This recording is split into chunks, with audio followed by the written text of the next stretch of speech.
Hello YouTube, my name's Joe, starting out my new channel called, what's it called? Minimalist Outdoors. Geez, I don't like speaking on camera. My first video I'm just going to be doing some introductory stuff to turkey hunting for specifically spring, and the same equipment can still be used in fall. I'm just going to do a quick overview, why to include it, and what each item is, and what works best for me. I've done 2 successful turkey hunts just in the past year, and got one each season, being spring and fall. So I'm going to start with the bag. This bag I use for every single hunting trip I go on, including deer, predator, including coyote, especially turkey, because it's going to have to be the woodland kind of pattern and everything. Holds everything I need, including waterproofing for like a poncho, because you know Minnesota weather is pretty unpredictable. It could be like 60 degrees and dry one moment and like 40 degrees and rainy the next, so especially in spring, kind of unpredictable. Best thing to include for when you finally get turkey down, or any game for that matter, is you have to have a knife. Me specifically, I've always had really good luck with the old timer Skinner. I got this at Sportsman's Guide for like $9. I used to be an associate that worked for Sportsman's Guide, and I've gotten things on discount. So the reason why I choose the old timer, and specifically a skinning style blade, is because it's nice and thick. So you can see the thickness of the blade and everything. The old skinning knife is most comparable to what the Native Americans used to use, like flattened, like sharp rocks that they made out of like flint and other, you know, harder, more chiselable rocks and minerals, if chiselable is a word. But yeah, I enjoy using a skinning knife because you can either cut and also take the feathers off very, very easily for when you do field dressing and everything. The early and late hours, you'll need a headlamp. Normally when I go out there for turkey hunting, turkeys don't leave their roost until around 6:30 a.m. and by that time, you know, the dawn has already come and everything, and you know, they start moving around. That's when they start feeding, and they do their little cycle where they start their feed on one side of the forest and they go through the agricultural fields and come back, ending their day at the forest. So their patterns are pretty predictable, but you know, them being a tough animal, surviving to the elements in the Midwest, how cold it is and how many predators are on the ground, like they're a pretty tough bird, and being predictable is the only thing that a hunter has as an advantage over a turkey, and of course the shotgun, of course. Kind of a no-brainer item to bring. You're definitely going to want to bring 2 trash bags, you know, like the 35-gallon or the 40-gallon. For bringing these along, you're going to want like some little clean place to set the unprepared turkey on when you're cutting it open and taking the feathers off and skinning. You're going to have 2 of those, one for doing the majority of the prepping on, and then taking the flesh and like the I guess just the meat you're going to be taking home, keeping inside of a bag. And then when you get home, you know, do the preparation by washing the meat off and then taking the majority of the guts out and everything, and throwing that stuff away, and then washing the meat off and putting it in the freezer. The only thing I can find that's comparable to meat storing and everything is just another one of these 35-gallon bags. Make sure it's unscented. For the preparation, for me, I always bring 3 gloves, in case I get like some sort of interruption. Say if I call my dad and I just let him know that I have a turkey down, you know, it requires you to, you know, take the gloves off and answer your phone, and then, so I always bring 3 pairs. 1, 2, 3. This is just self-explanatory. You don't want guts all over your hands when you're handling your gear and everything else. Just for clean, sanitary preparation of a turkey. 2 things that I've used in the past and are very successful. For hands-free, I like using diaphragm calls. The 2 that I use is just the the standard trainer, where you can get some pretty high pitch tones, kind of less raspy, but kind of like simulates a hen's call pretty well. Toms tend to like that. And the Showstopper, which kind of has like a raspy cackle. This one's, or not the Showstopper. Showstopper is the pot call. This is the Mad. Pretty good. I end up using it for just about every single hunt, and every single hunt's been successful. And let me put it in, kind of show it to you guys.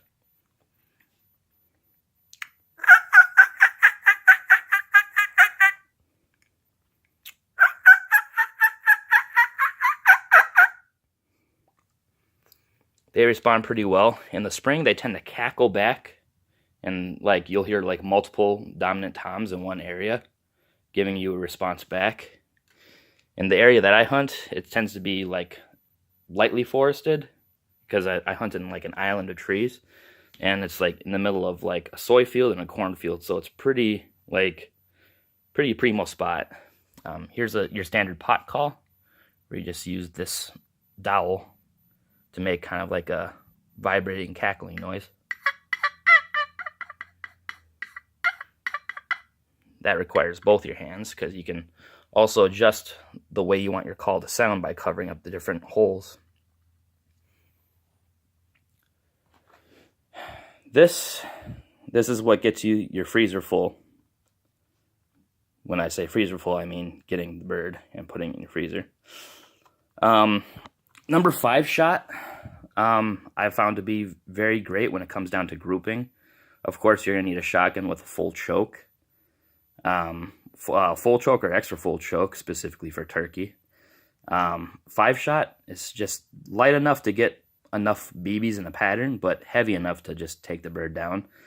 Like I said again, like turkeys are a pretty tough animal to hunt, and especially when you have like the ability to get them in, you're definitely not going to want to waste your shot.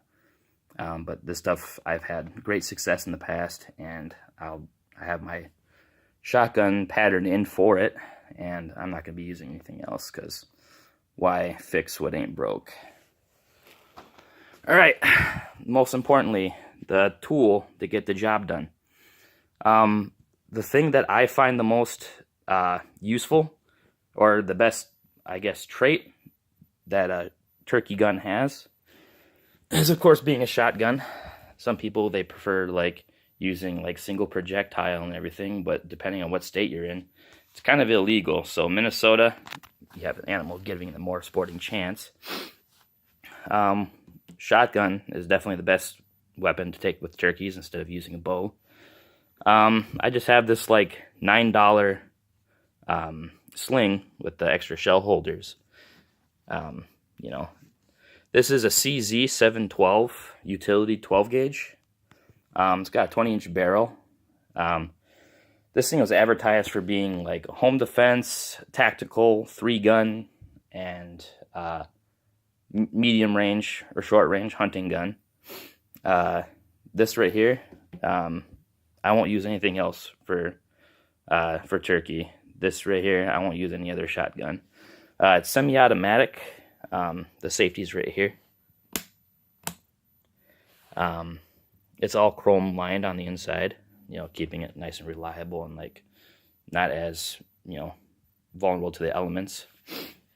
The thing that I added to this shotgun that makes it a turkey gun is the fiber optic sights. Best thing I do is show you, you know, close up of what the front sight looks like and the rear sight and what it looks like when they're kind of lined up. This really helps when you have like a kind of like a nature backdrop. When you have like natural backdrops, it's kind of hard to see the game animal regardless of how close they are. This shotgun, regardless of how short the barrel is, I've taken a turkey at 45 yards, which I probably shouldn't have, because that's not really a humane range, but some people still do it. Me, I think the best range for taking a game bird would probably be 30 yards. But, you know, everybody has their own way of getting game, and 30 yards, I think, is the best humane way of possibly getting your game bird. But yeah, this one's semi-automatic, has a capacity of 5. I know in Minnesota there's really no limit to how many shells your shotgun has for turkey, but I know the state limit is 3 for if you're doing duck, geese, or pheasant. I don't know if that's changed, but I'm pretty sure that's what it is. The sling right here, to make it more identifiable as a hunting shotgun, I just put the, camo on it and everything. But yeah, this thing's pretty, straightforward. Semi-automatic, just, easier to shoot and everything, since I have kind of a hand problem. Kind of a little destroyed hand from an accident that happened this past summer. But semi-automatic is very easy to operate. Just pull the trigger and a round goes off. And it's a full choke. This shotgun here comes with, I believe, 5 different chokes. But full choke, I'm using that for turkey, and it's got a very, very tight pattern for being a 20-inch barrel. But yeah, it's the utility. The name kind of speaks for itself. This shotgun can be used for just about anything. Last but not least, your concealment. So in the springtime, you're going to have all sorts of vegetation coming out, and you'll possibly still have snow on the ground. For me, I just use regular Realtree Extra. And there's some mossy oak in here. See these pants right here? These are just my coveralls. For spring, you're going to want, spring and fall actually, you're going to want something semi-water resistant, because, things are going to get wet out there. And you're going to want something to cover your hands with, because, this is going to stand out in the woods. But yeah, hope this information helps. When you're setting up your own little, I guess, hunting equipment and what you want to include, I guess this stuff would be a great start. Personally, all you need is just a little bit of concealment. And you don't necessarily need a blind, but some people do prefer blinds because, if you want to move just a little bit, you're not going to be giving away your position. But if you're just sitting on a hunting stool and just your plain camo, you're definitely gonna, you're gonna not want to move. But yeah, hope this helps. Hope this kind of inspires you with what you want to include for your hunting get up. And thank you, and be sure to follow my friend. He's KDB Fishing. I'm gonna be Minimalist Outdoors. Thank you.